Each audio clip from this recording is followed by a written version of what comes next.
All right. I'll call this meeting to order, this caucus of this council meeting, and we all have the agenda in front of us. Is there any corrections or questions to the agenda this evening? If not, we have, I believe, 2 ordinances and 2 motions, and if it's okay with council, we'll do that in title only this evening. Okay? So with that, let's pledge allegiance to the flag. Pledge allegiance to the flag of the United States of America and to the republic for which it stands, one nation under God, indivisible, with liberty and justice for all. And Patty, could you do the roll call, please? Mr. Tucker? Here. Mr. Morvay? Yes. Mr. Neff? Here. Mrs. Oliver? Here. And Mr. Tisch? Okay. Mayor, do you have any proclamations this evening? I have none. Already. You have a copy of the minutes in front of you from the prior meeting, and I'll ask for any corrections or questions regarding those. Hearing none, the minutes will stand as written. Reading of communications, Mr. Neff. I have none. Mayor. I have none. Mrs. Oliver. The only thing we did, oh wait, I'm sorry. For communications, I don't have any. I'm sorry. Okay. Just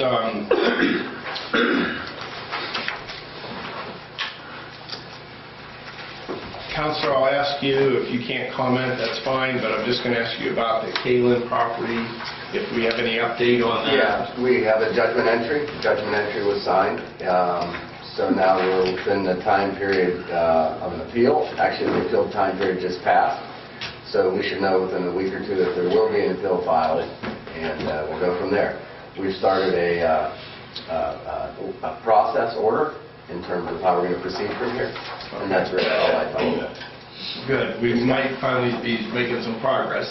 I would say we've made substantial progress. Now, obviously, there's a right of appeal, and if that happens, then we're back in court. Great, great.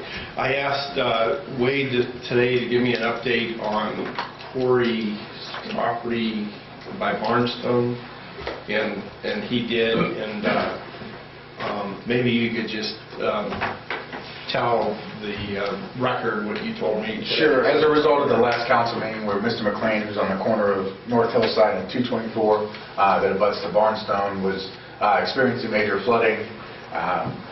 Within the 2 days after the council meeting, we had our camera vendor out here to camera the lines. There was a large obstruction that was found.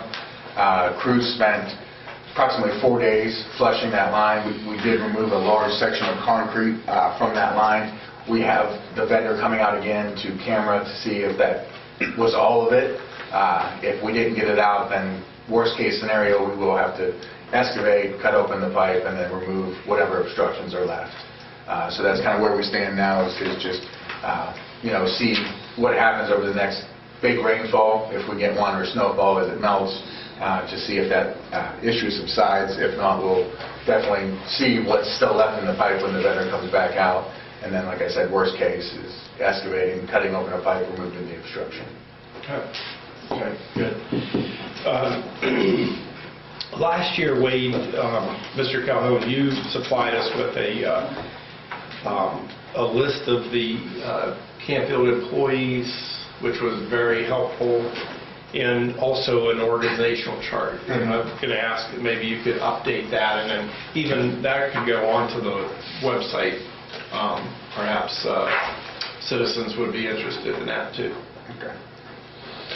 Other than that, I don't have anything else. Wade, do you have, Mr. Calhoun, do you have anything? I have a couple.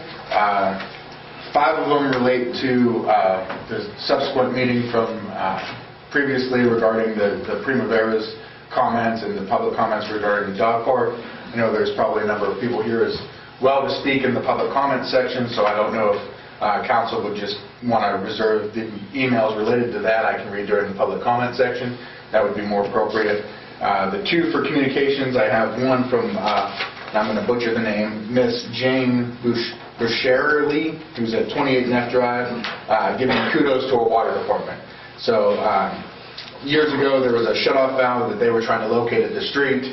That was never located, so it just kind of fell by the wayside. Ms. Buscherly came to the City Hall building, was asking about it again. Lisa, who works at the front, put in a work order. Our public works crews immediately started working on that. Justin Stamp and Greg Wirtz, who are two of our seasoned public works guys, spent the better part of 2 hours locating that shutoff valve, which was buried.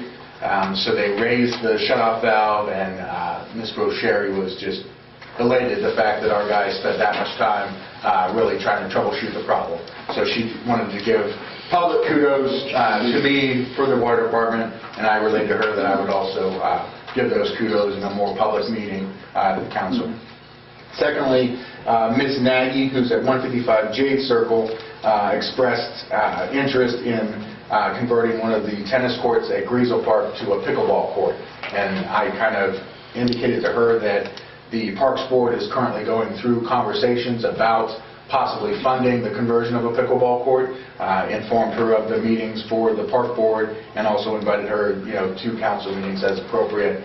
But as far as getting something on the agenda, which was kind of her request, I told her that council won't see anything related to pickleball unless it comes through a Parks Board request for a budget item, which potentially could be in March. And then the rest I have will be related to dog park in Griesel. Okay. We got this card from Eastgate, and it's asking if it's a Citizens Advisory Board, and they meet first Thursday of the month, except August, in Youngstown, and they were asking if anybody was interested in participation. I think that would be probably a good thing to attend. Yeah, I know Eastgate has a Citizens Advisory Board that staff typically isn't a member of. I serve on a couple boards with Eastgate, so that's more reserved for a citizen member from Canfield, which, again, we can put a solicitation kind of out there on the website or social media that somebody is interested, or we can reach out to some of the individuals that expressed interest on serving on our boards and commissions, that if they would be willing to be a citizen advisory member on Eastgate. Because if you don't know what Eastgate is, it's our regional metropolitan planning organization. So they look regionally, Mahoning, Trumbull, and Ashtabula counties for planning initiatives. And that's where our grant funding comes every year for our various street, stormwater, sewer, or water projects. Yeah, that's a good idea. Okay, anything else? Any other communications? Okay. Reports of committees, boards, city manager, finance director, chief of police, zoning inspector, and public works foreman. I'll start with Mr. Knapp.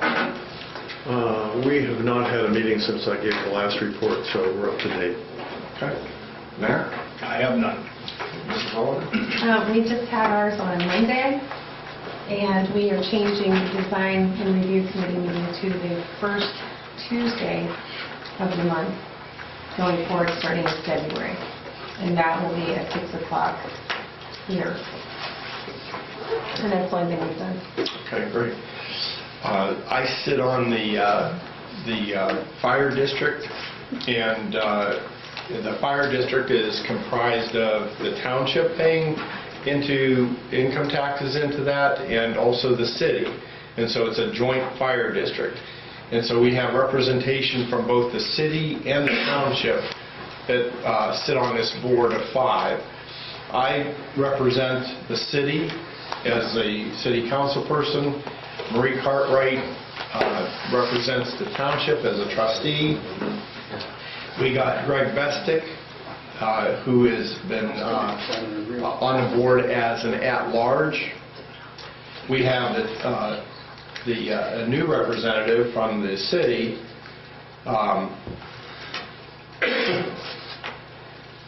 Richard Russo. And then from the township is represented by Nikins Patel. and those two are new this year. Mr. Russo and Mr. Patel are new to the board this year. So we're getting ready to put together our budget for 2019. That'll be completed in March. We are going to contract to buy a new ladder truck this year. It will not come in until 2020, but we're going to put that into this budget, and then of course next year's budget to bring on a new ladder truck, which the ladder truck we're replacing is over 20 years old, I believe. So as you know, the Canfield or the Cardinal Fire District now has a full operational ambulance department. We have 3 ambulances, 1 at each station. Last year, we had a total, from July 1st is when we implemented running our own ambulance service. And from July 1st to the end of the year, we went on 464 calls. Total calls, including paramedic, fire, ambulance, totaled 2,195. The ambulance service, we are billing insurance companies.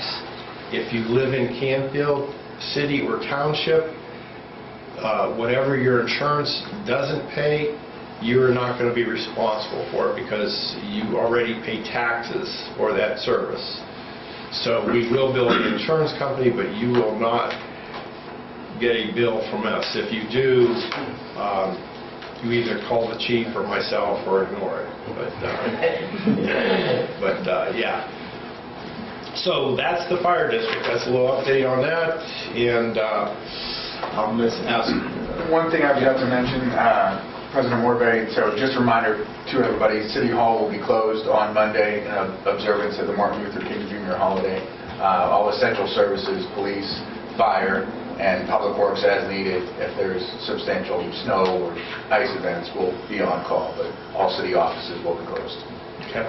And that reminds me, I lied to you today. I told you we changed the fire district meeting to the 28th, and it's on the 21st. Okay. It is Monday. We're having it Monday. So. John, could I ask, I'm sorry, Mr. President, could I ask, will we be retiring the old ladder truck? What do you do with? We sell it. Sell it? Yeah. And is the new one going to have a longer reach? I know there's... I ask because I think there are plans of taller buildings out by Westford Development. So. Yeah, it will, and I don't have those specific, but I know it's a little larger, and also it's made differently. The trouble we've had with this ladder truck is it flexes, and then we always have to bring it in and get it repaired, where this one here is a different frame for that ladder, and it's proven to be much more durable. Severe. Yeah. Thank you. Okay, Mrs. Christine. Year-end closing should be completed by Friday. My ending cash balances by fund need to be reported to the Mahoning County Auditor by next Tuesday. I have to do an annual report for the Canfield Community JED, which needs filed with the Ohio State Auditor by January 30th. And the city income tax return is nearly complete with directions. This year we're going to be mailing only postcards, and the taxpayers can download the tax form from our website or come in here to City Hall or the library to pick up printed copies if they would like. Good. Cool. Mr. Cook. For the month of January, we issued 2 permits for a total valuation of $103,000. I got an update from McDonald's. They're waiting to have the electricity shut off. They have a sump pump that's an issue. It's running, and they need to give it power to tear the building down. Don't know why. And Ace Hardware's deal's close to being settled down there. We're just crossing a few T's, and that'll be getting going. Christine, I have a question about that. What about the people that don't use computers, the older people like my We'll have mother? printed ones available here, they can come get them. Right. What about those people that maybe they can't get here? What do we do about, there could be the few that cannot get that form, what are we going to do? I'm sure if with they them? would call Kristen, she would be more than happy to mail them a copy Okay, if they make the phone call. thank you. Okay. Mr. Calhoun? So for Public Works, we worked a water main repair on Edwards. Actually today it was a slow leak. Crews were able to repair without turning off any water. It was an old clamp that had rotted out, so they replaced the clamp that was already in place.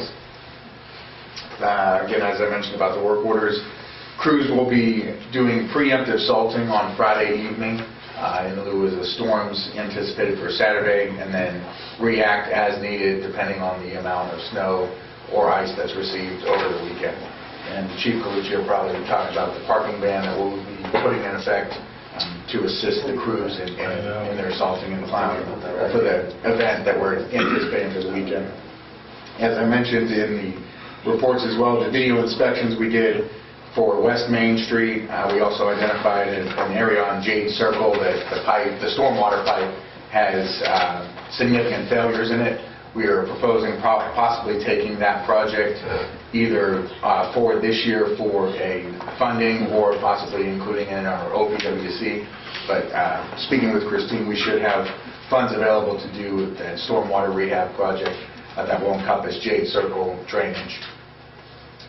And then as far as my report from the city manager, so we posted the Public Works Superintendent position today on the Vindicator, vindijobs.com. It's on our website. It was shared on social media.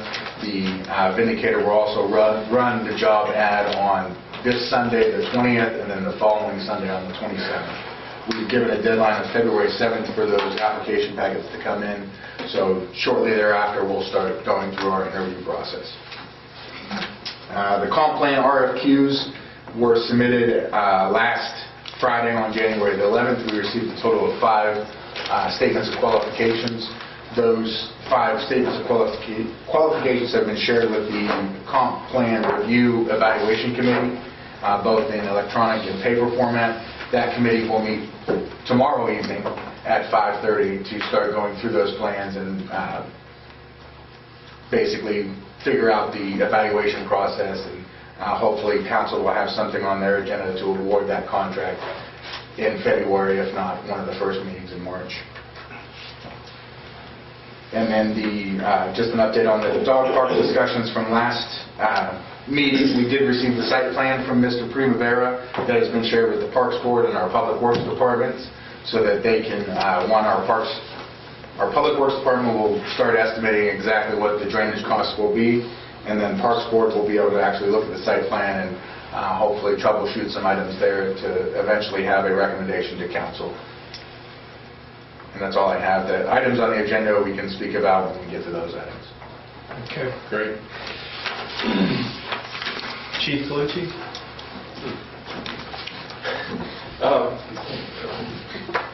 So, I'll get it to you. yeah, I was feeling some hurt from Mark, attorney portion on it. He feels left out. I'm getting to it. I know. Trying to upset it. So, as the city manager alluded to, we are going to put a parking ban into effect in anticipation of the storm. We waited a little while to see, and the storm forecasters, the EMA actually put out an alert to us this afternoon to kind of support what local weather forecasters have given us. So I don't think anybody has any real idea what we're going to get, but we know that we could get something. So we actually have lunch wagers on how much snow we're going to get. So with that being said, at the end of the last year's snow season in March, this council adopted a parking ban in a situation such as this. Now, we currently don't have any overnight parking within the city. It's loosely enforced. I get 2 complaints a year from 2 people about people that are parking overnight and actually don't. They're until maybe 2, 3 in the morning. They're gone. So our people see them. But anyways, getting back to point, snow ban will be from Parking ban will be from Thursday at 6 p.m. until Monday at 6 p.m. We're scheduled to get, or it's predicted to get some snow Thursday night into Friday. And then, as most of you are aware, Saturday night to Sunday, we're supposed to get significant snow, possibly ice, possibly freezing rain, and so forth. So the parking ban is going to be in effect from 6 p. Thursday, Monday 6 p. And we're not going to start towing cars immediately. We'll go up to the houses and ask them to move the cars. And the majority of that is to get the snow cleared off the road. The safety crews need to be out, and they need to be able to plow without the obstructions in the roadway. Also, we'll be looking at, and we will be enforcing private contractors that are snow plowing parking lots, pushing snow into the streets, obstructing the crosswalks, obstructing sidewalks. So homeowners need to be aware if they pay a private contractor, that snow needs to be pushed up into their property, not into the street or on sidewalks. Hopefully it's a mild storm, and hopefully, I know that everybody's prepared for it.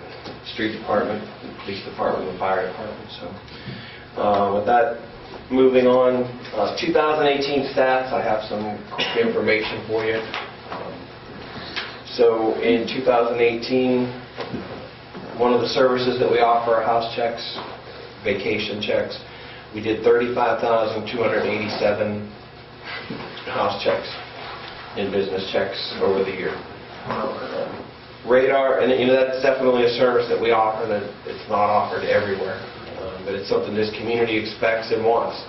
So we'll keep doing it as long as this community wants it. A lot of house checks, and our officers are expected to get out, walk around the house at least once a shift, and drive by it multiple other times. Radar and laser zones, 4,910 independent radar zones done throughout the year. We responded to 292 alarm calls. That number's down. We used to respond to a lot more, but alarm companies have, with better technology, homeowners being a little bit more responsible now that they know they could be cited for an alarm, us responding to multiple alarm violations, that's changed. So 292 is actually a low number. Persons and property reports, we investigated 186 reports of property and person reports. From an arrest perspective, we arrested a total of 311 individuals in 2018. 106 of those were drug violations. 38 were operating vehicle impaired citations. That number is also significantly dropped. That number used to be just shy of 100 probably a decade ago. So, and I attribute that to more responsible people and a lot more enforcement throughout the state and country on that OVI offense. Traffic stops, we made 3,075 traffic stops. We issued 376 citations. And traffic accidents, we investigated 152 traffic accidents. That included private property accidents. And impounds, we impounded 165 vehicles. And there's more I could get into, but those are the highlights. And with that being said, You kind of skimmed over that. You said you had 3,075 stops. yes, You issued 376 citations. yes. So 10% of the stops Yeah. resulted in it. In Canfield, we have this perception that everybody gets stopped, gets a ticket. And it's not true. And I know that it's not true. But that's okay. Yeah, so that perception is okay, 'cause Yeah. I heard it before I started working here, and I still hear it today. Be careful when you drive through Canfield. Yeah. That perception's all right. If they're not going to do their crime in Canfield, Yeah. and that we still have that, great. Yeah. And I get told at least once a week that somebody got a ticket for going 1 or 2 miles an hour over the speed limit, and that's just not happening. Not true. Never has happened. Right. So, so the primary goal of that is to do more educating than enforcing. Yeah. Just make people aware that it's 25, not 45. And And Yeah. and thank you, by the way. You do vacation checks for us each Yeah. year, and Oh, we absolutely. appreciate that very much. What constitutes a house check, 35,000? Is that actually getting out of the car and walking around the house, or driving by the house, or what? Each officer completes a daily activity sheet, every shift, every officer. And so part of their responsibilities, part of their expectations on their self-directed work time is checking houses, whether they're vacant because of death, vacant because of vacation, or some, just whatever the case may be. We have an extra watch list, and at least 2 to 3 times per shift they're expected to get out, walk around the house, drive by the house. It's not just a quick drive by and look and keep going. Our people actually stop. And I wish Frank was here. I don't see him hiding anywhere, but he has We did the cameras. school board meeting. Yeah, he has inspected our officers walking around our neighbors' houses. He told me we passed the test, so. Yeah, so. I've used that service, so I appreciate it. Oh, yeah, and as long as this community wants it, it'll continue to stay there. So it's just part of what we are, what we're all about. Do you attribute the decrease in like DOVIs to like services like Uber? Oh, absolutely. Yeah, It it's seems great. like the younger generation, the millennials and people I talk to, they're using that, which I'm quite proud to hear that. Yeah, from our younger absolutely. people. It's a great idea. And then when we pull an Uber driver over, they're real quick to tell us, we're Uber, we're not drinking. One time, I could share one quick story. One time we did arrest an Uber driver for, he was 18, fall of 18. So, but, I mean, that's just one. Yeah. Uber's a good thing, and Yeah, so. great. Thank you, Chief. Attorney Fortunato. Thank you, Mr. President. Just a couple of quick things, really. We're working on some ordinances regarding the outside display of retail merchandise. Planning has that, and we'll get their feedback, and then that'll probably be on one of your agendas in February. Some minimum and maximum setback changes we're going to make, particularly around the green, the village green, B1 district. And starting to consider some new zoning districts that might make sense for the city, taking kind of a fresh look at that, and I think that might make a whole lot of sense at this point in time. You're going to see the CIC on your agenda tonight. When we get into that, we can talk about that a little bit and summarize that for you. And then lastly, I would ask you as the council, city's rep for the fire district, to please find out and let us know what's going on with both the dispatch services agreement and the lease agreement. We're kind of out of contract on both of those. Yeah. I know we thought we had that done. You know the story, but if we could just get, we could get a response and find out where we're on that, that's a little bit late in my opinion. Yeah, Chief was in my office this afternoon, and I did talk to him about that and asked him to get that resolved. Thank you. Thank you. Okay, council, do you have any questions for these reports?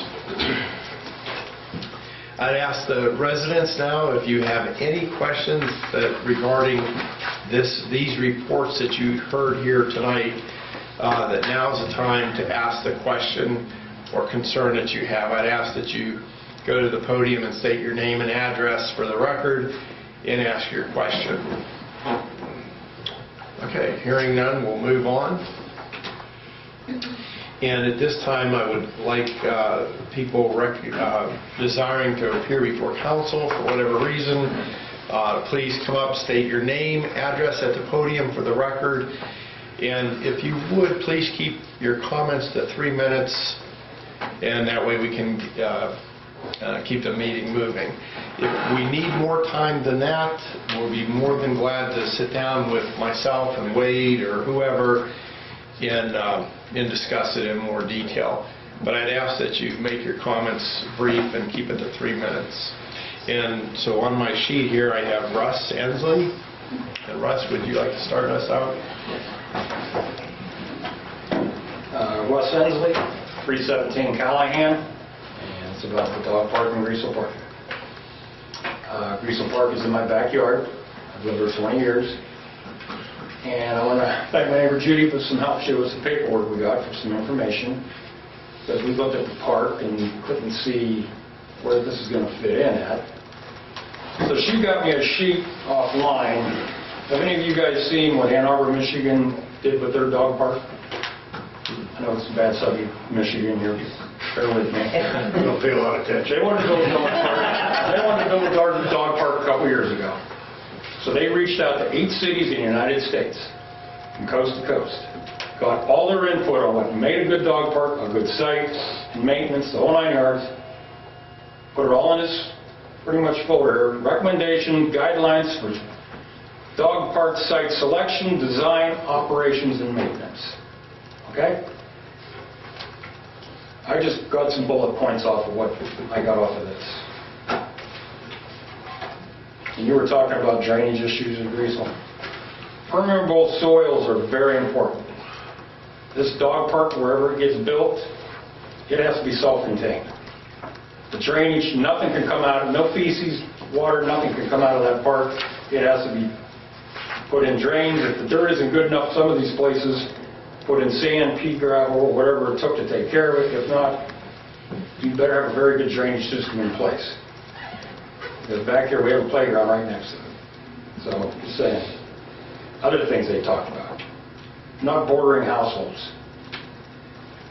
Avoid established neighborhood uses. Adequate parking. I don't know who sells the permits here for the pavilion there. On the weekends, it's both solid. A lot of times that parking lot's go to the brim and park on the road. I mean, it's a really good thing. It's very cheap, it's very reasonable, and I see why people go there. Identify spaces that are not parks, consider spaces that are not currently parks. Keep an eye on the historical nature of the park. Make sure changes in the use does not change the intention or character of the park. Now that park has been there for a few generations. In the spring, all the little T-bowlers every night are up there, weather permitting. After that, the soccer kids come in. The people that use that pavilion when they're renting go out and use that space. If it does go in a residential neighborhood, best practice, if in a residential neighborhood, is a minimum buffer of 50 feet from property line. They recommend 200. What type of site buffer will be used between the residences? And if there's a play area there, they recommend a buffer between the play area. Best practice in size is a minimum of 1 acre. Most of the dog parks are split down the middle. Small dogs on one side, large on the other. They said you can try a half acre. They said they don't recommend it. It didn't work out well. And I talked to Mr. Fortunato that all new builds are ADA, handicap accessible. So we would have to put a sidewalk from the parking lot through the playground to get there. Is that a good idea to march dogs with little kids on a playground? I think it's a bad mix myself. And so people are going to ask too, well, how did Boardman and Austintown do their parks? You got to compare apples to apples here. Both of their parks are 10 times the size of Greasel. You got to drive half a mile to get to the one in Austintown in the back. You don't even know it's there. This is big what they talk about, is open space that was never used for anything, never designated for anything, that nobody ever used. And both of them parks had that because they have the luxury of the acreage. And none of them touch a residential property. They're not even close to it. Is Mr. Fortuner, or the guy, the Primavera, is he here? I don't believe so, no. All right. It's great he wants to donate this. When I went around the neighborhood, most of the people I talk to are dog owners. They love dogs. They think this is a good idea. But we think it's a better idea. Somewhere maybe farther out, with annexed properties in the township, maybe you could work with the township to find a nice open area. Maybe work with the fairgrounds. Maybe they have a spot that this could go. But putting this in Greasel Park is a bad idea. On this thing, they would have never even considered it. They'd have taken it off the list right away. This is just recommendations from us. Now, I only want around the city block to get signatures. I handed it in the church. I want Callahan, Winona, Main Street, Hillside. I got 50 people to sign it that say it's a bad idea, they don't want it in there. I only had 5 people that didn't, that said they're okay with it. It was 10 to 1 that said this is a bad fit. We like the idea, but this isn't the place for it. It needs to go somewhere where it will fit, like they did in Austintown and Boardman. And I hope we study it a little harder before we move forward to make this work, because we really think it's a good idea. But it's not a good idea to produce a park in my mind. Okay? Okay. I thank you for your time. Thank you. Thank you. Thank you. Kathy McPhee. Hi, I'm Kathy Jo McPhee. I'm at 320, 322 East Main Street. I guess I didn't do as good a job as you did. Anyway, I called Animal Charity and I asked them for 3 reasons about the dog park. The usage of the land was one of them, and drain off also. They also said unless someone is actually sitting there, all dogs should have at least 3 shots. And you don't know whether those dogs have had shots or not.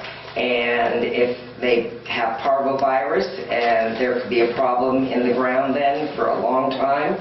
Not to mention there's a lot of good dogs. I have lived where I'm at for 39 years, and I did work with the Canfield Police Department in '79 when you had your little dog pound and bring dogs to you, and you also called me and I took a lot of dogs from you. So I love dogs, but I don't want a dog park in my backyard. And I have a double lot, so I have the largest lot looking at it, and I don't want it. And there's also some other places. Selena Garrett was who I bought my home off of, that was married to a Bristol. It was intended for children. Also, there are some kids allergic to dogs. And there are some kids that are scared. That comes from Mindy Morse, who couldn't be here tonight. She lives on Main Street, and that's what she wanted me to bring. Also, you have Arthur Kyle's, you have Herbert Road, you have the northeast rear of the fairgrounds with a little bit of woods there also. And where you're building your new complex on Palmyra and 224, you might suggest something in there for the millennials. Also, you have Josephine and Arthur Kyle's, the Kyle Place, in Loghurst and Redgate. Some places to think. Not my backyard. Thank you, Kathy Jo McPhee. I'm a caretaker. I'm going to put people to bed. Goodbye. Thank you, Kathy. Thank you. Debbie. Thanks, Kathy. Bye, guys. Bye. Debbie Mosey. Bye, Bruce.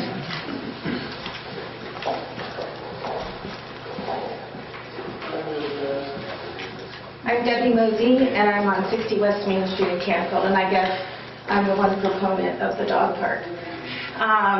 So I agree with everything everyone has said. You know, the suggestions of where to put that dog park is not a good fit for people or for dogs. I have 2 therapy dogs, and I've worked with them a lot. And it takes responsible dog owners to have a good dog park. I've been to Austintown, I've been to ones in Cleveland, I've been to Fordham Park, in fact I tried it. I am all about going where my dogs are safe. I don't go to Austintown Park because people are too busy on their cell phones to pay attention to their dogs. So I feel that a paid park is the way to go with it. There's rules, there's restrictions. Your dogs have to have their vaccination. Somebody checks that every year. You pay every year. There's some things that they have that I don't agree with. I think all dogs need to be fixed, because you put an unfixed male in a pen with other dogs and you have a different dynamic. So I think there's rules that need to be in place. People need to follow them. When people pay, they have more interest. So it needs to be monitored by the people. Boardman Park has a foundation that started that. Money was donated. Her name is Marge, I can't remember her last name. She gives to a lot of animal charities. She does a lot of funding for things. So she started that. It was also through fundraising that that park was made possible, along with signage of businesses and supporters. So I think if we can get a committee together, because it's not as easy as just saying, oh yes, we want a dog park. You know, there's a lot that goes into it. The gentleman that just left had a list of things that the people in Michigan put together. So I think a committee needs to be assembled to do the research, to find the right place, to put the rules and regulations in place. Jenny Falvey, who is the owner of Dog Smarts Unleashed, is a friend of mine, and I've done all of my training with her. She is more than happy to sit on a board with us and give her input. She is from California. She ran a dog park there. She also was a consultant for Boardman Park. So I do think that we need one. I hear people say that they don't want a dog park in their backyard.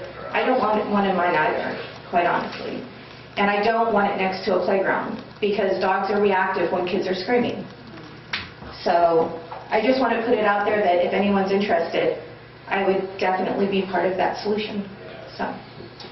Great, thank you. Thank you. Debbie, thank you.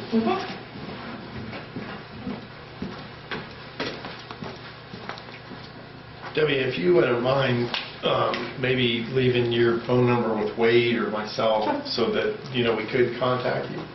Okay, thank you. Okay, residents wishing to appear before council. Do I hear any others? Okay. President Morvay, I don't know if we just want to read them for the record and enter them in, but the 5 emails I mentioned to go along with some of the other opposition. Resident at 310 Callahan strongly opposed the construction of the dog park, proposing finding an alternative location more suitable for a dog park. Resident at 76 Hillside opposing the dog park at Breezel Park, again suggesting any number of alternative sites, as well as some of the issues that the gentleman mentioned in buffer zones, drainage, exactly what all entails on the dog park. Resident 201, husband and wife residents at 21 Fairground, both opposing dog park, both identify themselves as dog owners and dog lovers. However, again, Breezel Park is not the best fit for that.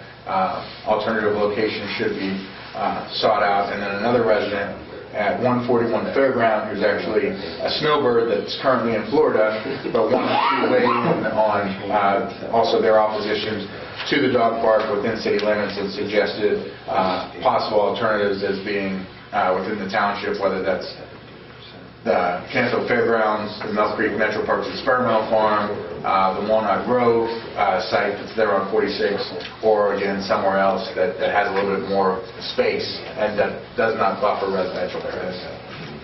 Okay. Thank you. Thank you, Mr. President? Yes, sir.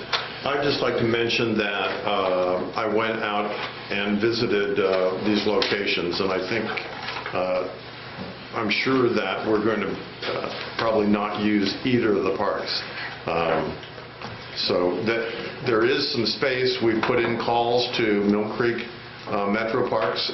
If everybody's familiar with where the recycling is out there, that's a really nice area. If they would allow us to put something there that's not in the city proper, but it would be a great place for it. And I also walked back in Fair Park. That's a huge area that the city owns behind there, but it's woods and there's a lake back there. So should be expanded by Public Works so we can use that park. But I think the dog park there by the fairgrounds would be great. We'll report back to the residents what we find. But we really thank everybody that's given us input. I had a couple ideas too that I'll share with you after. Okay. And Mr. President, I can tell you that that gentleman who came to us about the dog park has expressed that if we don't want to have a dog park, he's going to go to the township and give them the dog park. So I do know that he said that he would do that if we don't want to have one. And I want to make sure that I'm quoted properly in the paper. Since the last meeting, they said that Mr. Morvay and I were great proponents of the dog park and that Mr. Neff had proposed a public meeting. And I was the one who actually proposed that we should have a public meeting to see how all the residents felt. I think we all agree that it would be nice to have a dog park. It's just finding the proper place to put it. So I want to make sure I state that for the record to make it clear that although I may say, hey, I think that's a great idea, I agree that we have to find a proper place to make everybody happy, and that was why I suggested a public hearing. Thank you. Mr. President, I think we need to let these people feel assured that Greasel Park is not the place where it's going to be. Is there any, I think we've heard enough testimony that Fair Park and Greasel Park, although, your gentleman that gave the proposal last time, I mean, if there's another place that can come up with it, would be good, but I think there was ample testimony here that, and I live near Greasel Park myself, and I just think it's too tight. It's just too small. And for all the reasons that were named, I think that we can assure these people that 50 people that circumnavigates the whole park pretty much. Right. And even the gentle lady that was here that was for a dog park, but not there, I think that speaks volumes. So I think we can identify other properties that would be probably more suitable to have this park. I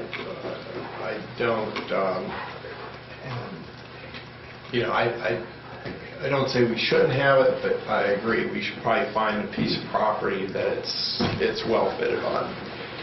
So. And Mayor and Council, what we'll do is, next Parks Board meeting, we'll share these meeting minutes with them to assist in their decision. I think ultimately we will probably reach out to other community organizations that could potentially make this thing happen. Because one thing we're good at in Canfield is coming together as a community to collectively solve problems. Yeah. So again, we've got the metro parks, the fairgrounds, us. Again, we work well with the township, so I think we can make it happen. Unfortunately, it's not going to be within the city of Canfield, but we'll do everything we can to assist the Primaveras in building their dog park in their name. Is that public also, the parks? Yes, sir. Yeah, our Parks Board meets on the first Tuesday of every month at 9 a.m. So I know a lot of people aren't readily available during the week at 9 a.m., but again, those meeting minutes are published and shared as well. Wants to attend is more than welcome to attend. It's a public meeting as well. The first Monday, you said? First Tuesday. First Tuesday. Can I just add one more thing that I forgot to mention? On Boardman Park, there is no tax dollars that go into that. That was completely funded by that foundation and by all the fundraising. The Boardman Park does maintain it, though. So I think that's important because I know that was one of the arguments. Yeah. And I do know that Mr. Primavera was funding it, and we were looking to see about the maintenance going forward. But I think everybody here realizes that we listen and hear everything that you have to say, and we're trying to find something to make everybody happy. Both the fors and the against, I'm sure there can be a happy medium somewhere. Okay. Any other comments this evening? Real quick. Yes, could you come to the podium, though, please? Stephanie Ensley, 317 Callahan Road.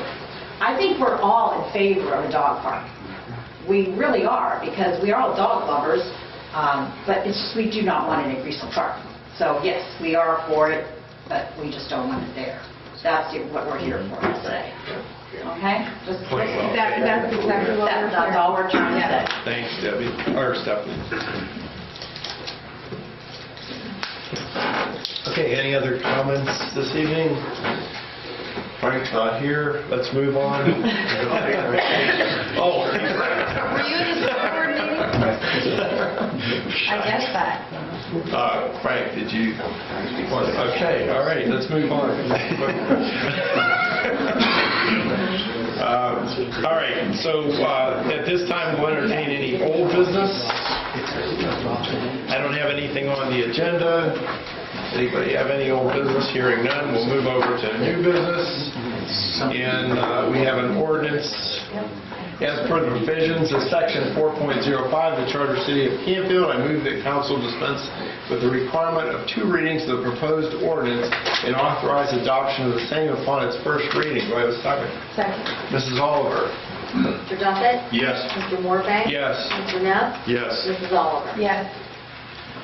As per the provisions of Section 4.05 of the Charter City of Canfield, I move that council dispense with the requirement of a full reading of the proposed ordinance and authorize reading by title only. Do I have a second? Second.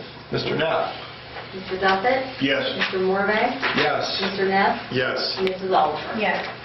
I'll ask Mr. Neff if you would do our ordinance for us, please. Yes, Mr. President, I have an ordinance authorizing the city manager to incorporate the City of Canfield Community Improvement Corporation and designating the City of Canfield and Community Improvement Corporation as the agency of the city to promote the economic, industrial, commercial, and civic development of the City of Canfield. And I move for passage. I have a motion. I need a second. Second. Mrs. Oliver, in discussion, Wade, could you summarize this ordinance for us, please? Sure. Mayor and Council, as you recall, over the last few months, we've had discussions regarding the formation of a CIC, a Community Improvement Corporation, for the reasons mentioned in the ordinance reading. The City of Canfield historically has formed 2 CICs, essentially did nothing with those, so instead of reactivating an old CIC, we're forming a new one. And again, as Councilmember Neff alluded to in the reading, it's to promote the economic well-being of the city, economic, civic well-being of the city, and act as kind of that agent. This ordinance basically authorizes me to file those incorporation documents and designate the CIC. Attorney Fortunato will kind of talk into some specifics if you have questions. Okay. Mr. Calvin's right. You're doing 2 things with this tonight. You're authorizing the city manager to file the articles of incorporation for this nonprofit entity, and you're also designating that entity as an economic agent of the city. And with this Community Improvement Corporation, we're able to do more things to develop the properties that we have. Absolutely. It provides a lot of flexibility for the city. The CIC will be an agent, economic development agent of the city. It can buy land, own land, mortgage land, loan money, borrow money, receive funds from the state, the city. A very flexible economic development tool. Highly recommended by our city engineers, experts who are economic development experts in a lot of places. So I'm real happy about this. Yeah. It's a great step. It'll be comprised of 9 individuals, the board. It'll be the council, members of the council, the city manager, and then 3 elected citizens. Correct. Appointed. That's down the road, but that's right. Yeah. That's right. So it'll be a board of 9 individuals. We'll have those appointments probably in the next month or so. The Secretary of State and the Attorney General have to approve what we've done so far, and then we can move to the adoption of the article of the code of regulations, etc., and really get it moving. And I've provided you with copies of that already. Okay, thank you. And so, other questions, Mr. Neff, Mayor, Mrs. Oliver?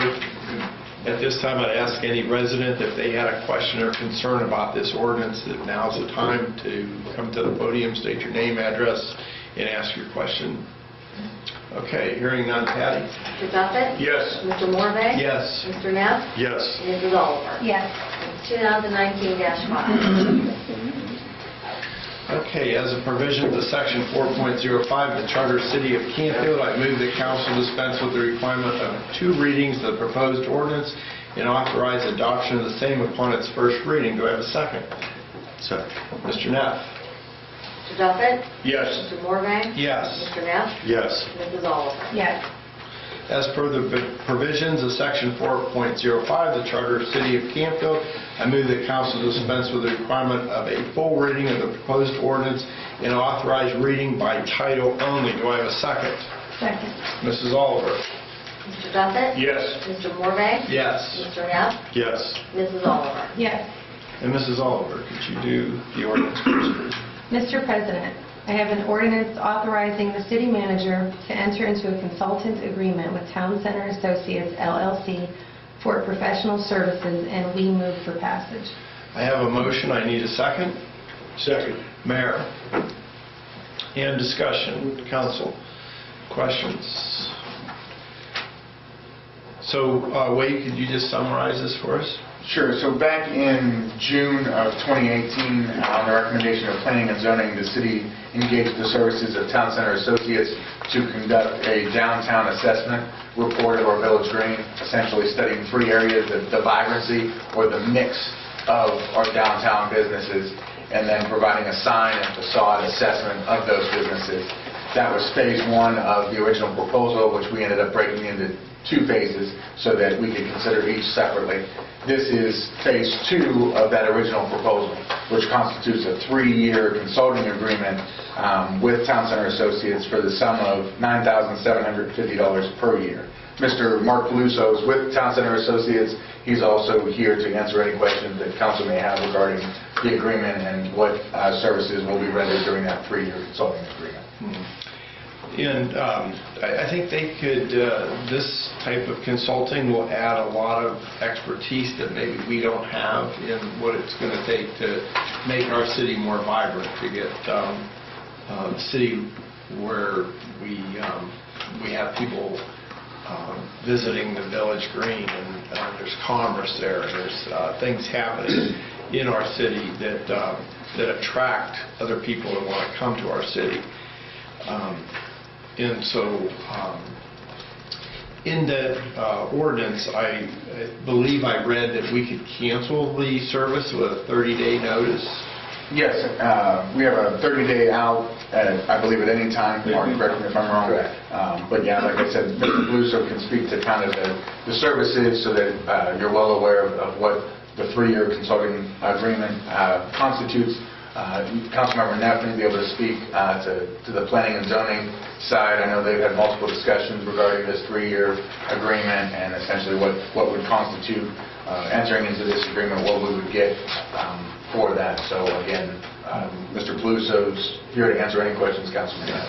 Mr. Peluso, could you just give us maybe 3 or 4 bullet points, your expertise and how that's going to benefit us? Why can't we do that ourselves? Why do we need your services? Going to need you to get to the podium if you don't mind. Yeah. Look it up for the record and then state your name and address first. Thank you. My name is Mark Peluso. I'm the managing principal of Town Center Associates. I think many of you have attended a number of presentations that we had made where we sort of mapped out the strategies and the approaches that we bring to downtown development. The work that we do is directly associated with working with municipalities. And we have a growing part of our business now in Ohio. So we have had a number of towns over the last several years in Ohio. A lot of our work is in the Pittsburgh region. We have offices in Beaver, Pennsylvania, and also in Pittsburgh. Again, I think most of you have seen sort of the approach that we bring to this, but it's primarily focused on the private property sector of your downtown. The work that you do in the public space associated with streetscape, all the amenities associated with streetscape is an arena that we have spent a lot of time on over the years, but our area of specialization is in connecting the municipality with strategies to assist property owners and businesses in improving the conditions of the downtown buildings and the downtown businesses. And so everything that we do lines up with that. So primarily what we're doing is we have done a preliminary analysis of your downtown, as you know. We have set sort of the framework up and the base up so that we continue tracking those conditions over time and to use what we've learned about those conditions to help you enact strategies to do something about each one of those.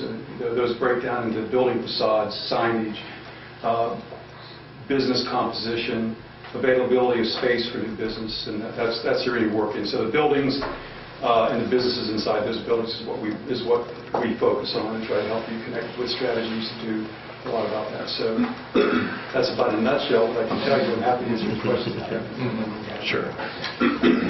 You'll be working with our city manager on a monthly basis or a weekly basis, or how will you interact with our city manager? The way that we have this, your contract set up, which is the normal way that we do this, is that we would be working with a point person from the municipality. I'm sure in your case that's going to be your municipal manager. We have central educational and training forums for our towns in Ohio. That's probably going to be in Salem this year, which is one of the towns that we work in as well. We're available on a consulting basis, and then we also will be here in town to do presentations periodically and make sure you're updated on what's going on. So that's how we interact, kind of a combination of things. Okay. Okay, great, thank you. Any questions for Mr. Caluso? I would ask any residents at this time if they have any questions or concerns about this ordinance. Nancy? You can stay seated, but just your name and address for the record, please. Nancy Grundy, 64 Winona. I attended partially.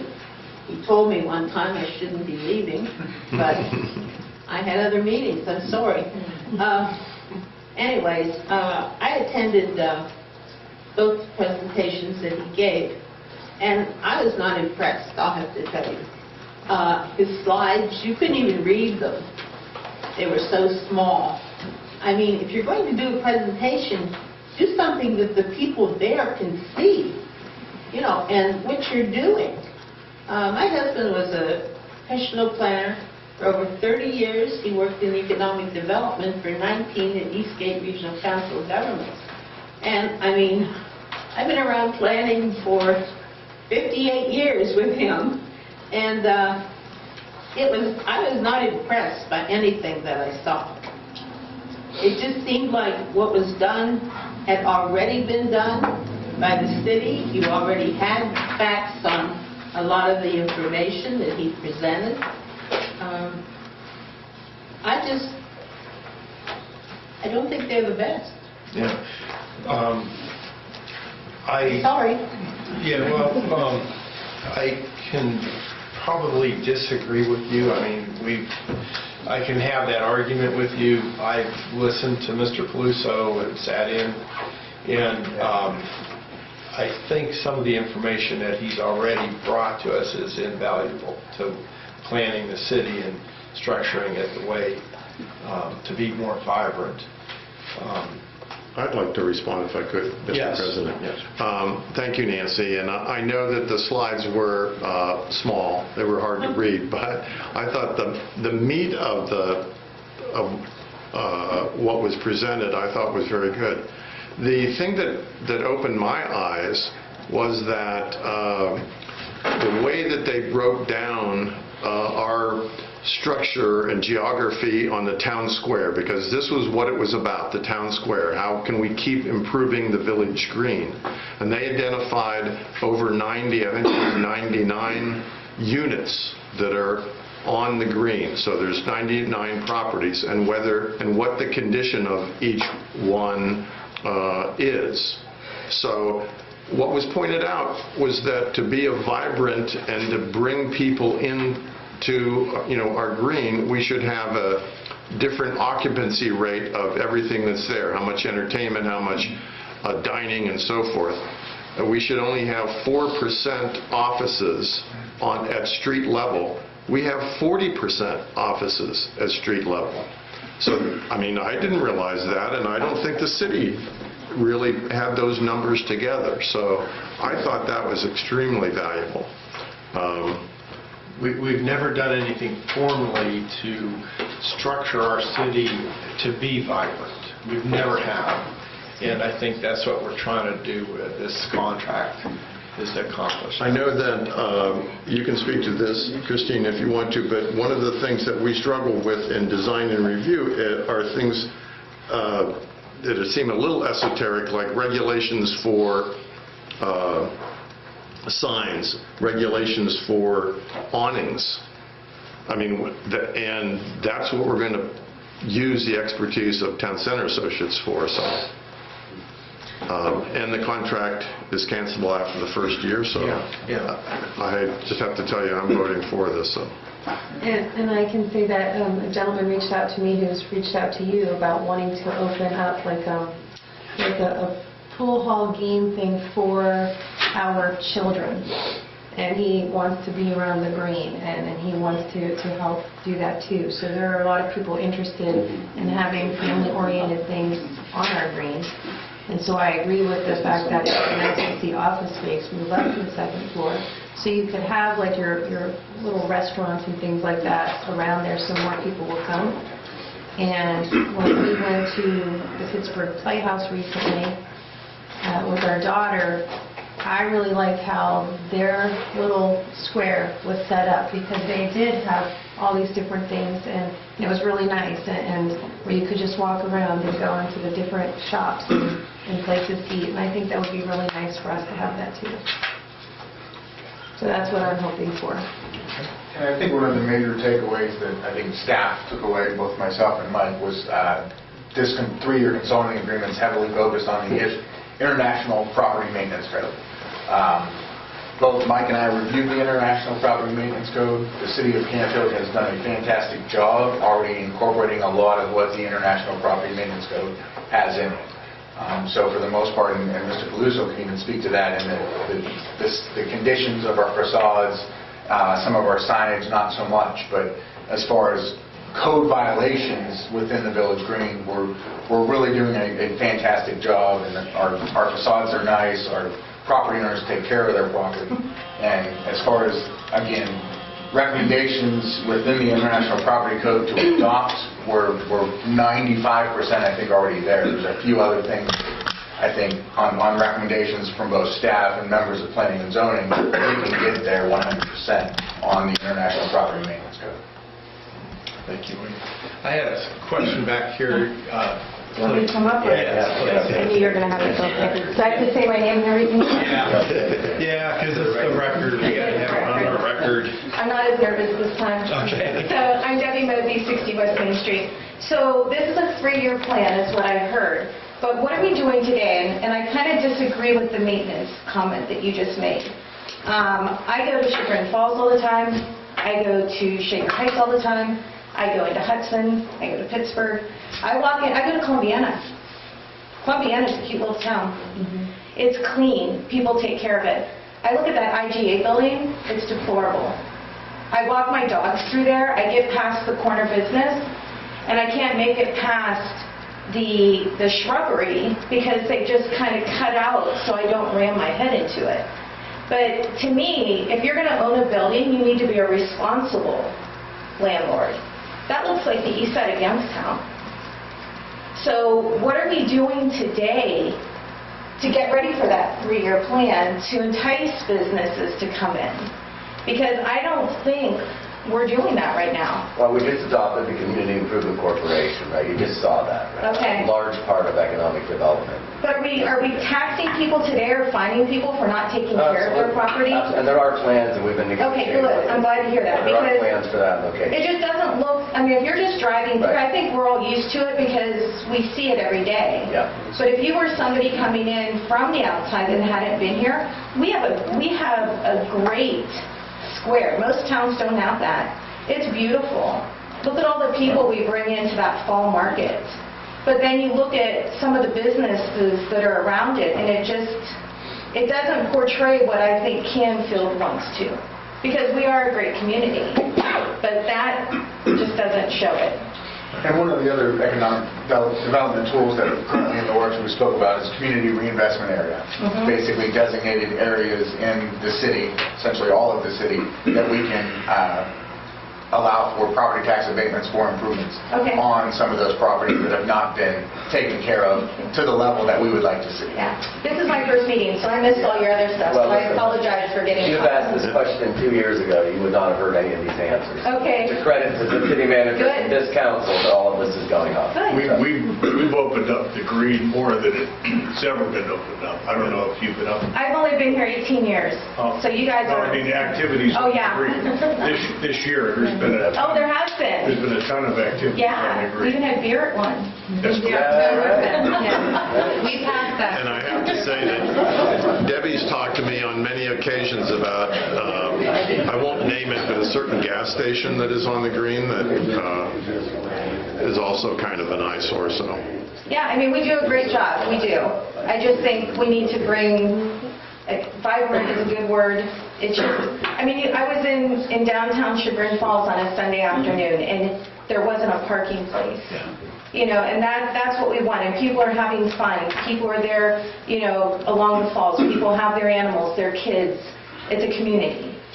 And, you know, it's a nice looking place, whether you drive through it 2 in the morning or when all the people there, it looks good either way, so. And Debbie, that's what we're trying to achieve That's here. one of our focuses. Yeah. Good, yeah, thank you. And that's why we were blessed when they passed for if we were to be up here again this year or for next year, that we have 4 years to make improvements to our community and for our citizens versus 2, because you can't get a lot done in that amount of time. So we're very grateful. Thank you, I'm glad for those answers. Thank you so much. Mr. McKeon, yes, I knew I could get you up there. It's been a while. I'm Frank McKeon, 220 Glenview. As Wade said, we've been through the CIC a couple of times, and we're going through it again. And I'm sure these gentlemen can come up with real good suggestions. They've probably got a lot of experience. They can point out a lot of good things to us. The issue we face is we have a lot of status quo inertia to overcome. We have a lot of good ideas. We can't seem to get them done. And I think that will be our challenge with the recommendations these people come forth with. We've got to be able to get them done. We've got to have the impetus and whatever it takes to get these things done. We have a lot of opportunity. We've got a beautiful city. There are cities around that are very nice we can look at. Columbiana is a fine example. Salem's a good example. And the opportunity is here. So I hope we can push this through. I would say that over the past 2 years, what's really happened is, you know, if you think of it as a development, I think council and the city manager have directed all of us and done a great job in terms of laying the foundation, you know, the utilities, in terms of the community reinvestment area, the CIC, the annexation and jet agreements. You know, a whole bunch of things that happen kind of under the radar to get that have to be built. Those things have to be built legally to allow certain things to occur. And that is mostly done at this point, at least a large part of it. So, yeah, I think a lot of work has been done. You just haven't seen it bear fruit yet. But you can't even get the fruit if you don't plant the trees, right? So I'm not going to argue with it. I think two important people who have driven this, Mayors Kosar and Duff. They both worked quite a bit behind the scenes. And I think this council's been very great, and this city manager has been new city manager tremendous. I think we've got some positive things going. I agree. We can overcome this inertia. I agree. Thank you. Thank you, Frank. Yes, sir. My name's Lex Calder, 145 Willow Bend Drive. So it sounds like this is the third CIC we've had in, what, 2 decades? No, like 60 years. Okay, so long time. Long time. Have we ever hired an outside professional services consulting firm before? Sure, we've had comprehensive plans done in the past, years ago, and had consultants help us with that. Okay. And then have you defined the criteria for success? Do we know what it is that's going to be that makes it so that this 3-year period, something that's happened that we expect to see out of it?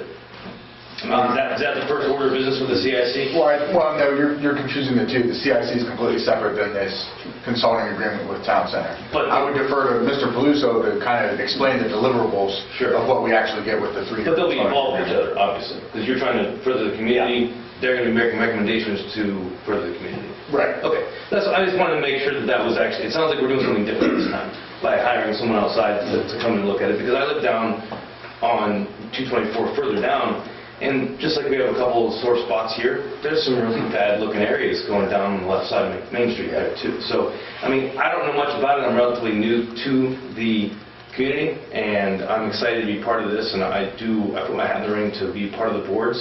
So I'm going to start coming to more of these and hearing more of what you guys are doing and understanding it, because I want to be part of it. Great. Thank you, Lex. Yeah, perhaps I can maybe just make one comment that kind of relates to the last couple things were said. One is that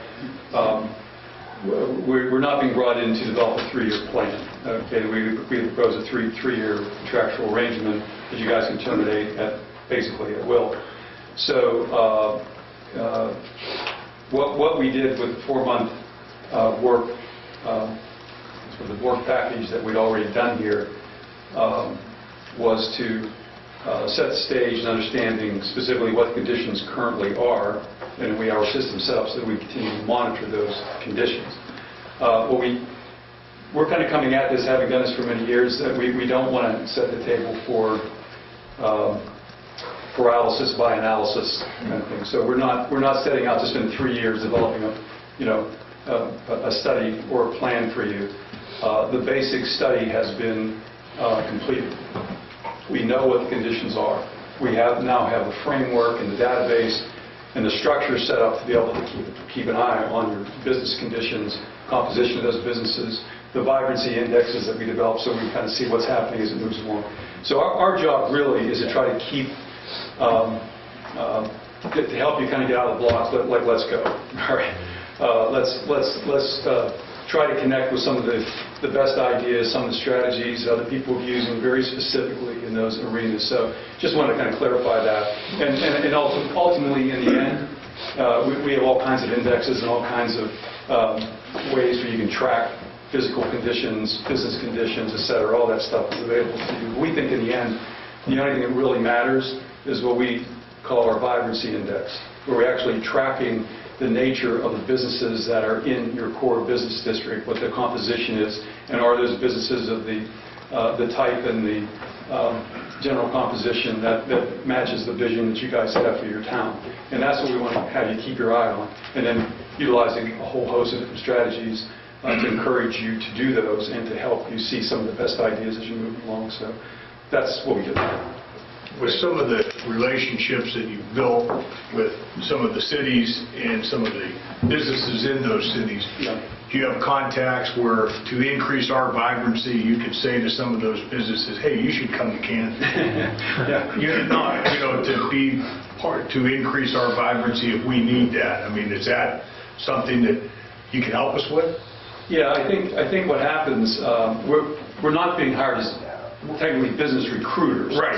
But I mean, is that, as we identify? Sure. I mean, we're working in many towns and many municipalities and businesses connected with those municipalities that are oftentimes wanting to know where there might be a good opportunity for them. Okay, so one little example. One of the towns we work in has a very successful children's toy store, really first-class, bang, great place. They've reached a level of success that they're now looking to expand that. And so they're looking for demographics and municipalities that can meet the goals that they have. And so we have staff on our other side of our business help them take a look at sort of upscale demographics that match what they do. And we have already identified municipalities that works for them.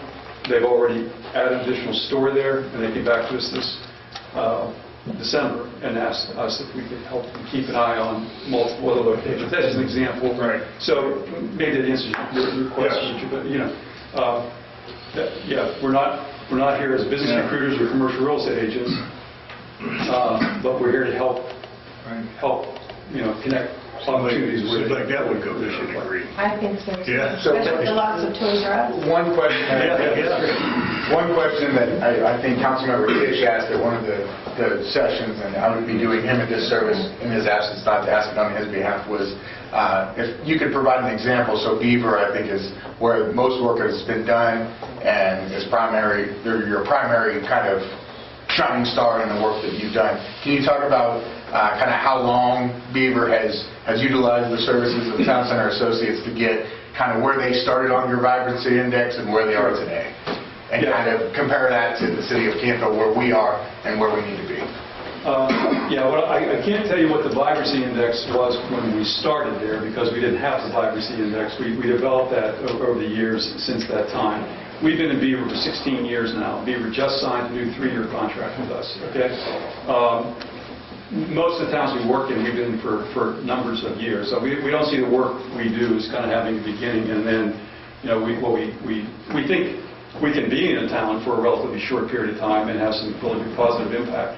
But I think where we have the best impact is where we have the opportunity to continue kind of to partner with the municipalities. And that's an example of that. Beaver, I was just in a meeting with one of the banks in Beaver on a public space project, actually, that asked me to sit in on that they're working out with the municipality. And the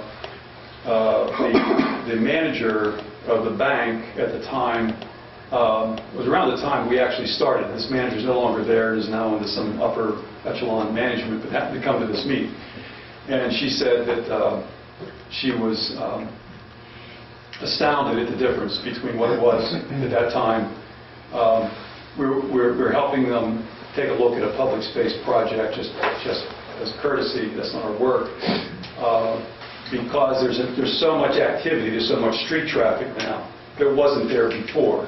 But now this public space project makes sense. Of seating areas, more landscaping in the central part of town that can actually provide additional places for people in that kind of setting.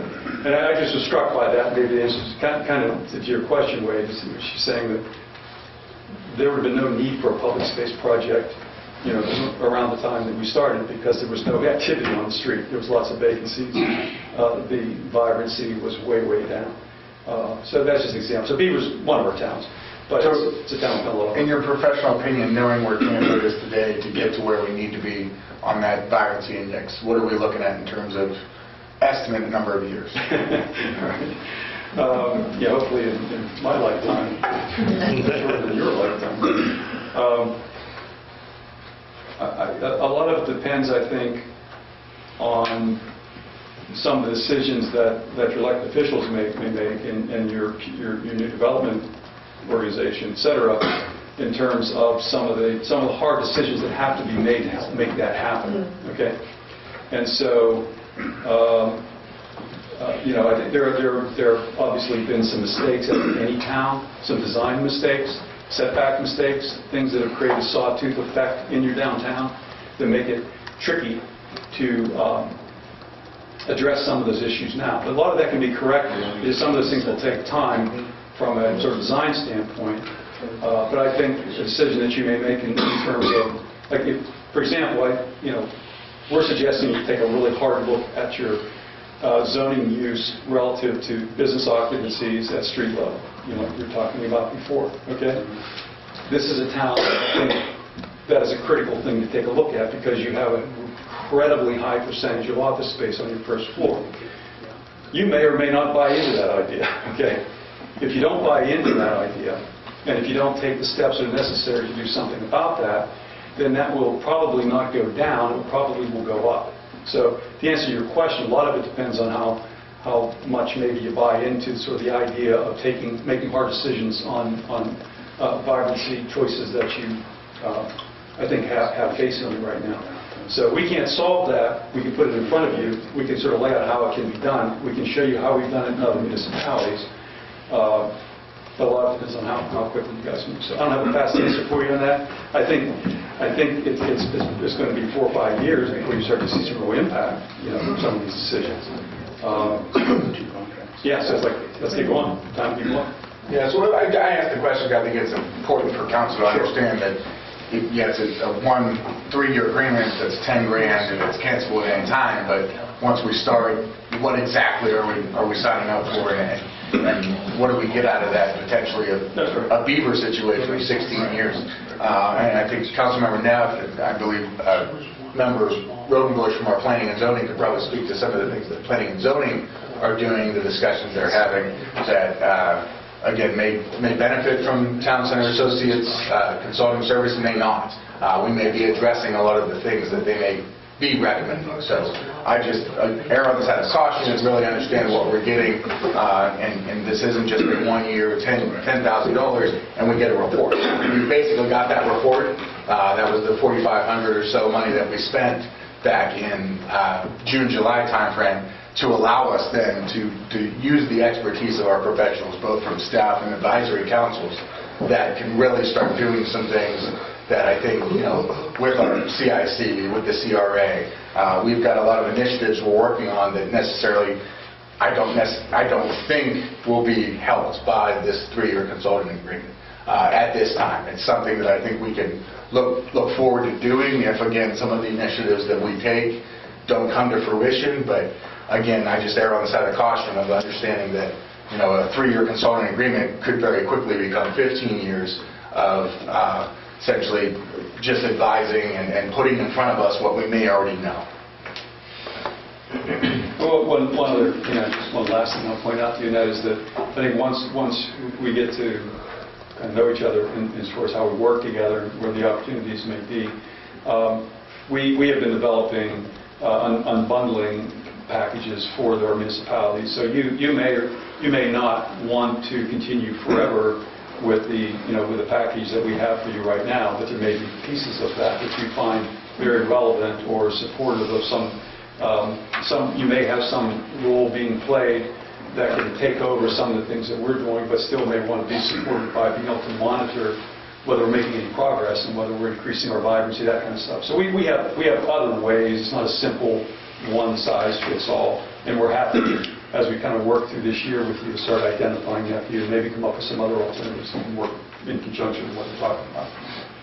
You have a website? Pardon? You have a website? Yes. Town-center.info.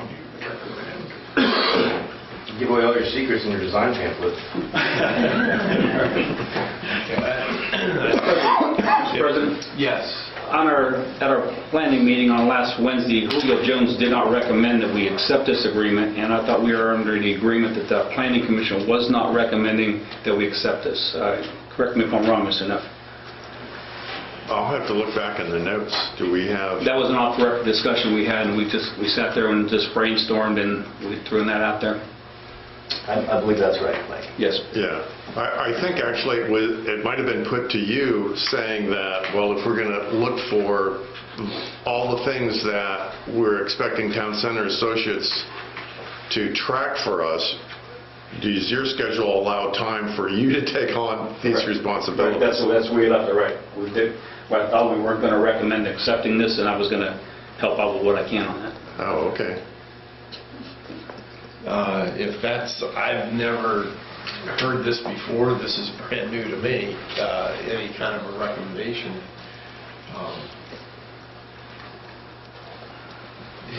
Had you known of a recommendation not to accept? We didn't vote on it. It was off the record, right? Right, So because we talked about this. Yeah. Yeah, I think internally, the conversations I've had with Mike and attended, not the most recent planning and zoning meeting, but I think, again, without getting into it to see exactly what the next 3, 5, 7 years would entail, I believe wholeheartedly in Mike as staff and driving our village green on a daily basis, identifying code issues, identifying when changes of use occur, obviously through planning and zoning or through real estate transactions, is more than capable of something we could do in-house. The only thing that I would bring up is how long did it take us to do the sentence mark that we added to the zoning? What we were looking for, design and review was looking for what they should do, right? And Well, it took a little bit of time, yeah. years? Oh, no. A couple months, right? A couple months. Yeah, from what I became aware of what they needed, I mean, they may have been clamoring for it, but by the time we became aware of it... Well, that's my point. I think they were clamoring it for years, so the fact that it's taken this long. But I'll go along. Again, I would support this, but if with what you're saying, Mike, you can take this by the horns and follow through. I don't know what else we would be missing, but again, there is a motion on the table, right? I personally thought that it was recommended. Yeah, and that Town Center could help us even with this design committee like you had suggested, with facades and awnings and... What do you think about that, Christine? Is there a need for... Well, if that is something we can do at the city level ourselves, that we're not paying someone else to do for us, then I would agree with that. If you're saying it's something that you guys can't do, and we need outside professionals to help us with that, then I understand that too. But my question would be then, why would we spend almost $10,000 a year for someone else to do for us what we can do ourselves? So that's what I'm trying to understand. Are we hearing that we don't need As a someone member else of to do this for us? design, that is in your design district, so you have responsibility to make any changes there you want to make. You could add to the ordinance, change the ordinance, as Bruce is part of the planning and zoning, the setbacks is part of our ordinances. We should be adopting in planning and zoning rather than someone else telling us what we can and can't do on the village green. We should be coming up with that ourselves. I mean, from in-house, we have enough people on both committees that should be able to come up with these decisions. Well, I think Mr. Paluso could probably answer your question in terms of, again, in my interpretation of the consulting services agreement is it's more or less a tracking system of our downtown when uses changes, and there's workshops that are presented to the city, and obviously professional services that provide recommendations. I think that the biggest misconception is that Townsend Associates will be drafting design standards for buildings for us, drafting ordinances that address zoning, which, again, Mr. Paluso, you're more than welcome to speak. I don't believe that's what we're getting as part of this deliverable. So basically, they've already given us what we really need to do. We've already paid for that information to say, this is what we see in the city, and these are our recommendations of what you should do to change it. So in other words, now it's up to us to change it. You are correct. I believe that the phase one, the report, the downtown assessment was something that was critically needed for this city to really put in front of us, here's what's going on.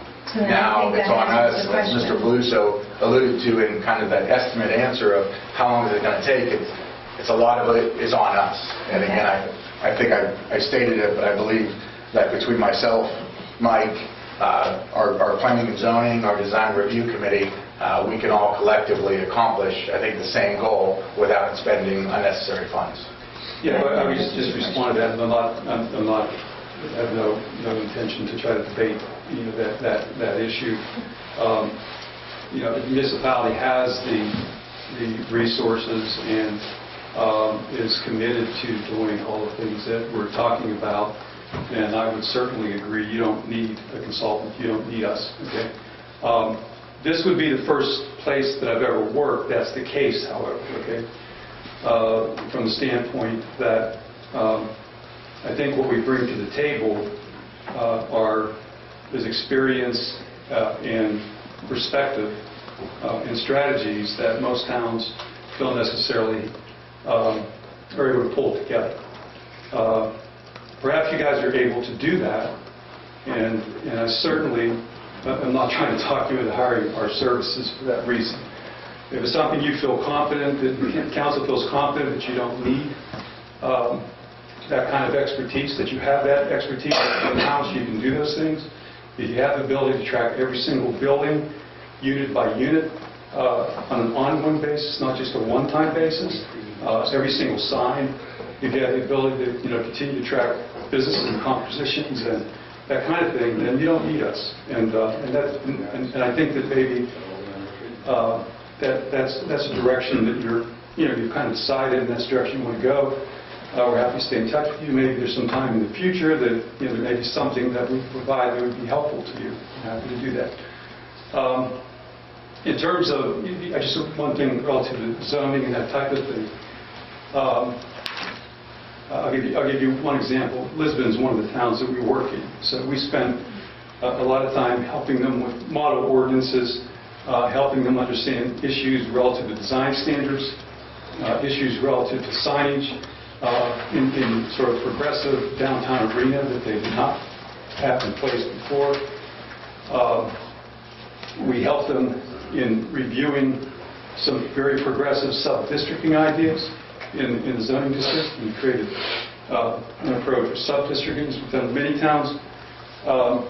In packaging all that together, we're now able to work closely with a planner at a very economic price that the city has selected to get that done at a fraction of what it would otherwise cost. So those are the kind of things that we oftentimes interface with that can make a difference.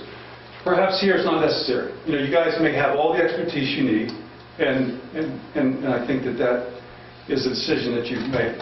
And so we want to make sure if we're leaving you on that note, we want to leave on a friendly basis. We hope that we've done some good during the time that we spent here, and we hope that we have an opportunity, maybe sometime in the future, to give some additional help. So I think you guys have made that decision. And I think council has to vote. Yeah. No, I don't know. I feel that You know, we've been debating this for time and time again, and vibrancy and just the commitment and the fact that we'd be not accountable, but we'd have another oversight. I don't know. I think it might not be a bad idea. I think they bring the quantifiable. Hey, look, you know, if you're going to speak, get up, state your name, address, and I don't know if this is an open forum date. It seemed like it, that's why I'm sorry. Okay. I was going to call it 145 a little bit and drive, so like I said, the success criteria, what I feel like they can bring is that quantifiable success that they've developed over the years of expertise, multiple successful things in the background. And that's really what, ideas can kick around all day. I mean, I've not been part of anything like this before. I'm not saying you guys don't accomplish things, but I know that when you have someone else that's all they do, make informed recommendations to the people that can actually implement them, that's what you're hiring them to do, is to help cut through all the stuff that you have to figure out. They've done it a million times. Right. So that's my last 2 cents. Thank you. We have another planning and zoning meeting next month. Is it appropriate to table this vote, or should we go ahead and vote? If you'd like. Sure. The only thing I'd like to add too is, you know, we have this contracting service going, we got the first phase done. We have comprehensive planning that we're moving on, which is going to tie into this. I mean, there's no way it's not. So A lot of, again, the comprehensive plan evaluation committee meets tomorrow. Of the 5 proposals, I've went through most of them almost twice now. A lot of these things are addressed in there as well as some of the services that will be provided as part of this very expansive comprehensive plan. Is look at our zoning, look at our code of ordinances. Where can there be recommendations for approval? So again, I think tabling may be the best option if council's not comfortable voting tonight, only to really understand where we may be duplicating services within a comp plan as a 10-year look forward in this consulting services agreement. Can I ask you a question? Why haven't we done this before? Before we were ever here on this council, because I've heard we've had this in the past, so why wasn't anything ever moved on? Why haven't we done anything before? In terms of employing consulting services for... No, and actually we've had the consulting, from what I heard in the past. How come it just stalled out and we didn't move forward with anything? What was the reason? Because we didn't have someone else helping? What was done prior to January 10th. Right, and I know, so I looked to Mark for it. Is it because we didn't have someone else to assist us with that, or we didn't have people that could do it? We never really have. Yeah. And we didn't have you, and we didn't have Mayor, and we didn't have Mr. Neff and Mr. Calhoun. Because I know we've been big on this from day one, that we want to revitalize our city and make it a place where people want to go visit. Well, I'd like to make a motion to table. Well, let's have a motion to... Who made the motion? We got some more comments. Yeah. Actually, Who made the motion to put this to... Bruce did. All right, so can you make a motion to withdraw your motion? I so move. I make a motion. One second before we do that. Mr. McKee would like to make a comment. Frank McKee, 220 Glenview. I think the engineering is going to come out a little bit here. When you're working on a problem, it's important to get good data. You gather good data, find out what is impacting the problem and how do you use the data to solve this problem. These people can have access to a whole lot of data, I believe, from what I'm hearing. It's not that Mike can't run a show like this. Getting that data and then making a decision is important. Now, whether we should do it or shouldn't do it, I don't know. But I know when I was in a problem-solving realm, we gathered data. We looked at the data, we analyzed the data. Perhaps they can do a better job providing data that we can gather by ourselves. Thank you. Yes, ma'am.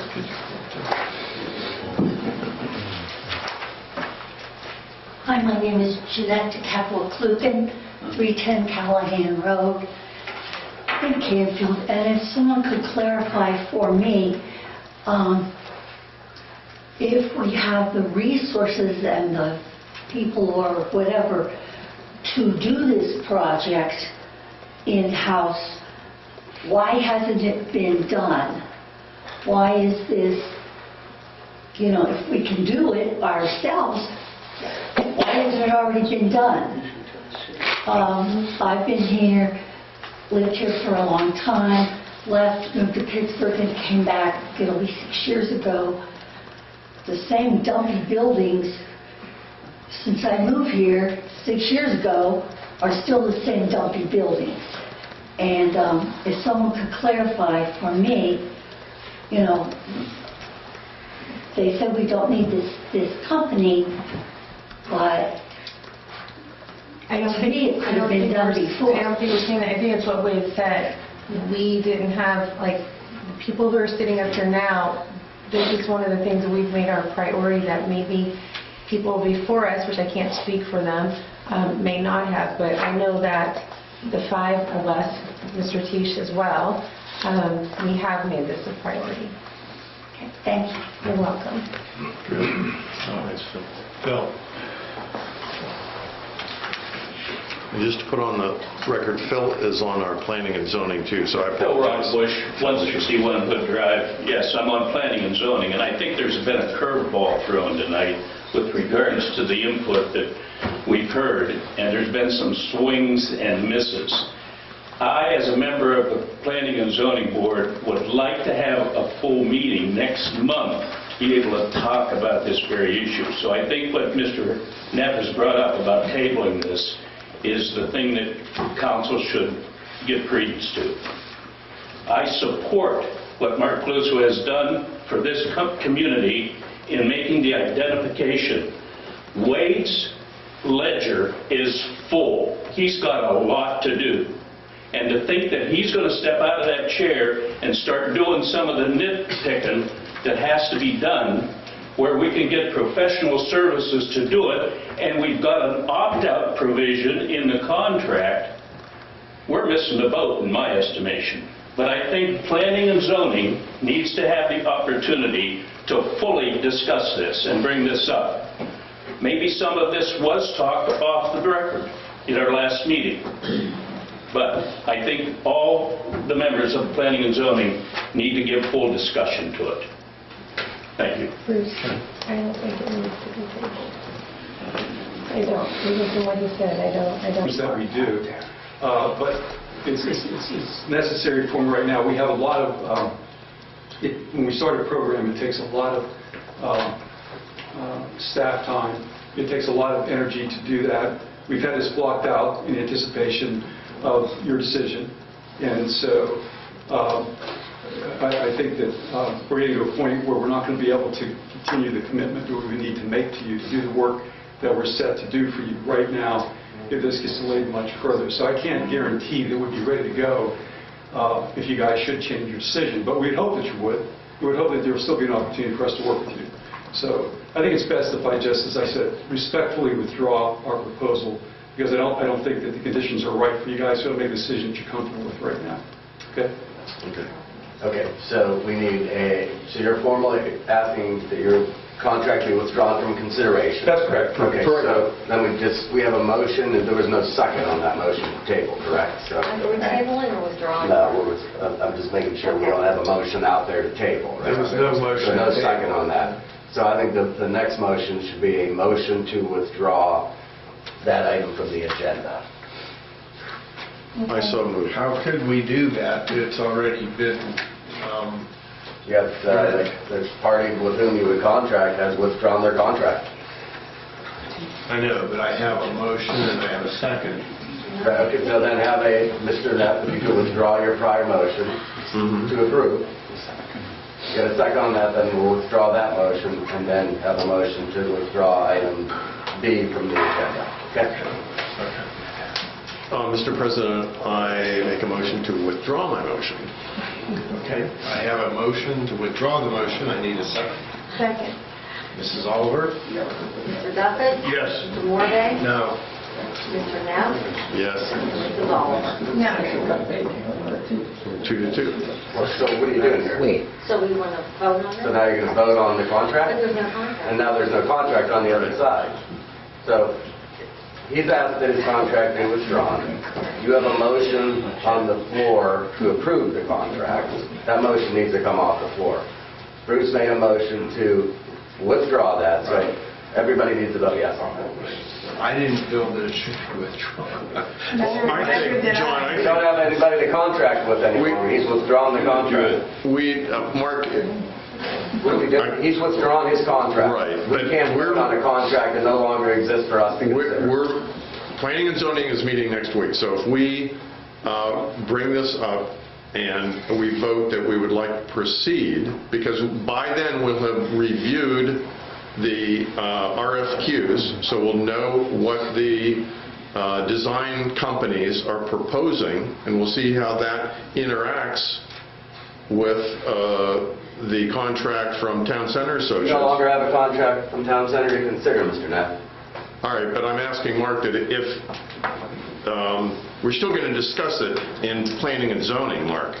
So if we decide to go approach Town Center again, we can come back to council and say we want to. I think 100% on that, but for tonight's purposes, we don't have a contract to consider. Your motion was appropriate. It needs to be withdrawn, your prior motion, and then we can move to remove that item from the agenda tonight. And I think there's more discussion that planning and zoning probably needs to have and fully understand everything involved. Comp plan, Town Center Associates, to, like they did in June, if they feel warranted, to provide a recommendation for the council to consider. What do you think, John? Could we call for another vote? I guess in all due respect to you, we respectfully disagree with the fact that you withdrew your contract. Because I can say that I don't think either one of us agree with that. The contract's withdrawn. We've asked him that. He's withdrawn the contract. We have a motion on the floor to approve a contract that is no longer available for us to consider legally. So move it. I understand. That's fine. So do we just vote again, or what do you want us to do? I'd make another motion, please. Make a motion to withdraw the... Item B. No, withdraw your prior motion to approve this contract. Correct. That's We need a second. Yes, I did. What's the motion? The motion is to withdraw the prior motion to approve the contract. And I need a second. To approve which contract? To withdraw. No contract, it's rescinded. Right. So there's no contract to vote on, is what you're saying. So we need a motion. We need a second to Mr. Neff's motion. This is not something of discretion. These are legal requirements, guys. This isn't discretionary at this point. We don't have a contract to consider. We have a motion on the floor to approve a contract that's no longer available tonight for us to consider. We need to get that motion off the table. Mr. Neff has made a motion to withdraw, and you just seconded that? Thank you. You're welcome. Okay, Mr. Duffett? Yes. Mr. Morvay? No, I don't want to withdraw. Mr. Neff? Yes. Mrs. Oliver? You give me no choice. Yes. I don't agree with what you did either. Okay, so that motion passes. Now we need a motion to remove item B, new business B, from the agenda. Also move. I need a second. Second. Mayor. Mr. Duffett? Yes. Mr. Morvay? No. Mr. Neff? Yes. Mrs. Oliver? I don't want to be hung out to dry. Yes. But I still respectfully disagree with what you had done. Okay. All right, so we need to move on. As per the provisions of Section 4.05 of the Charter of the City of Canfield, I move that council dispense with the requirement of a full reading of the proposed motion and authorize reading by title only. Do I have a second? Second. Mrs. Oliver? Mr. Duffett? Yes. Mr. Morvay? Yes. Mr. Neff? Yes. Mrs. Oliver? Yes. And Mayor, could you do motion C for me, please? Yes. Mr. President, I have a motion to appoint Attorney Jonathan Downs as special counsel. I move for passage. I have a motion, I need a second. Second, Mr. Neff.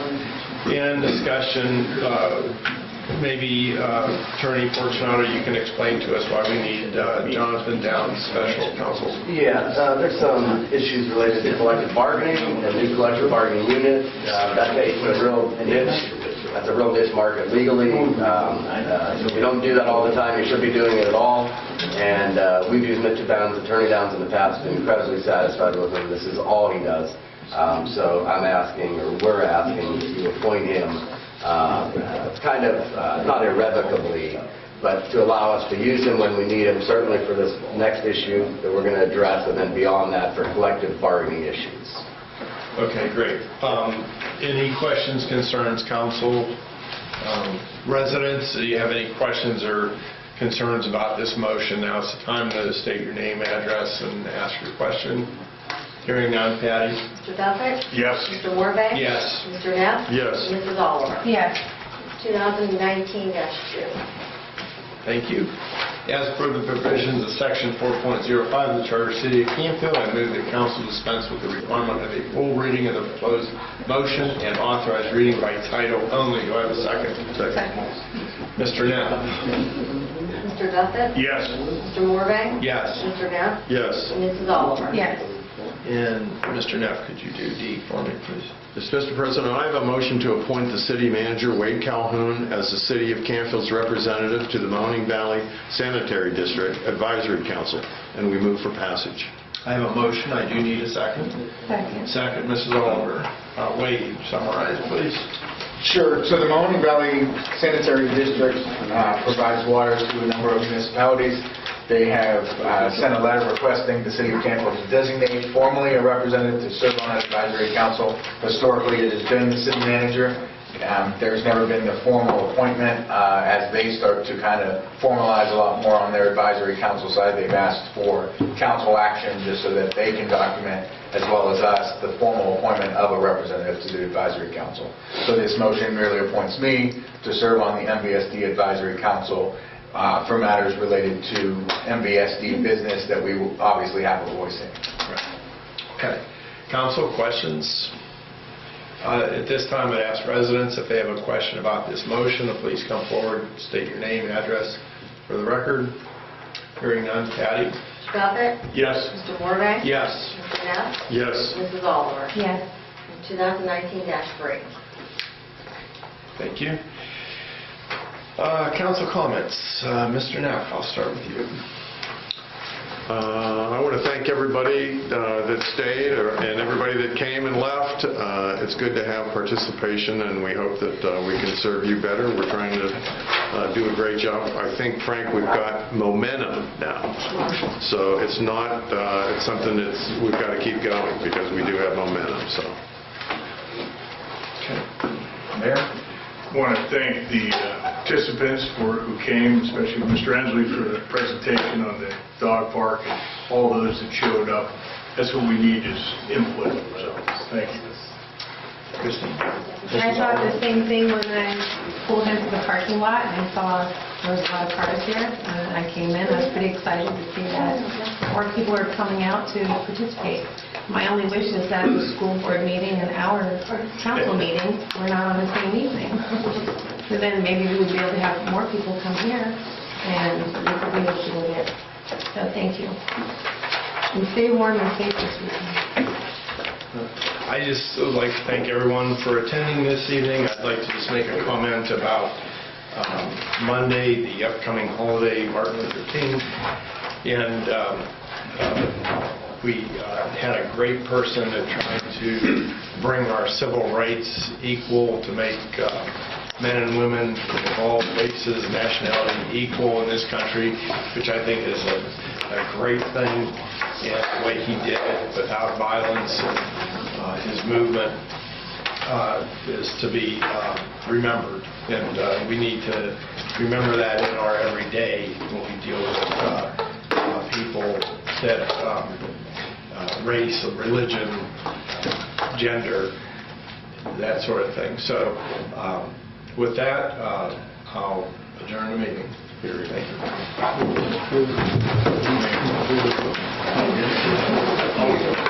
Thank you.